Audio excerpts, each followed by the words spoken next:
অপরাধী হয়ে যে লোক আল্লাহর দরবারে উপস্থিত হবে তার জন্য জাহান্নাম হবে, জাহান্নামে আল্লাহ দিবেন।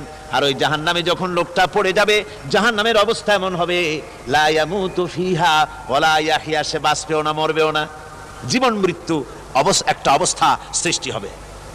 ওই জাহান্নামে নারুল্লাহিল মুকাদাতুল্লাতী তাত্তালিউ আলাল আফইদা, জাহান্নামের প্রচন্ড আওয়াজ, এই আগুন উৎক্ষিপ্ত হয়ে তাদের কলিজা পর্যন্ত, অন্তর পর্যন্ত স্পর্শ করবে এই আগুনের তাপ।